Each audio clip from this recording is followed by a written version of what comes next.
నాకేమనిపించిందంటే ఈ ఇబ్బందులు పడటం ఒకటిను, పార్టీని నడుపుతా ఏమాత్రం హోప్లెస్ పొలిటికల్ సిచ్యువేషన్లో ఉండి సినిమాలు చేస్తా, 10 రూపాయలకి 15 రూపాయలకి టికెట్లు ఏదైనా రిలీజ్ అయితే ఇబ్బందులు పెడతా. నాకు వీటన్నిటికీ దాటి అధిగమించి ఇక్కడ దాకా రావడం చాలా పెద్ద విజయం అనిపించింది.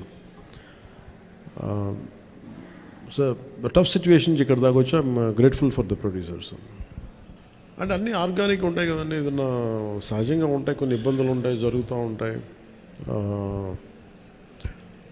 అంటే నాకేంటంటే నేను సినిమాని ఇప్పుడు అంటే నేను అది ఇప్పుడు మనం చాలాసార్లు నేను ప్రతి సభలో కూడా చెప్తాను, ప్రతి చిన్న పనికి కూడా ఒక చిన్నపాటి యుద్ధమే చేయాల్సి వస్తుంది. అంటే ఏది కూడా ఒక బస్సు ఎక్కాలంటే ప్రతి సగటు మనిషి చిన్నపాటి యుద్ధం చేసే వెళ్ళాలి, ట్రైన్లో వెళ్ళాలంటే చిన్నపాటి యుద్ధం చేసి సీట్ సంపాదించాలి. అలాగా ఒక సినిమా చేయాలన్నా ఏం చేయాలన్నా ఒక సంఘర్షణ లేకుండా ఏముండదు. అందుకని సంఘర్షణ జీవనంలో భాగం అయిపోయింది తప్ప నేను పర్సనల్గా నేను ఇవన్నీ సహజం అనుకుంటాను. అంతకుమించి will move on, but how well we can stand out, ఎలా నిలబడగలం దాని మీద ఉంటుంది ఆలోచన.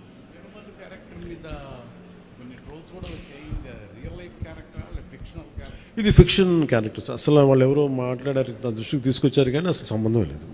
అది సర్వాయి పాపన్న గౌడ్ అని చెప్పి అసలు సంబంధం లేదు, దానికి దీనికి అస్సలు సంబంధం.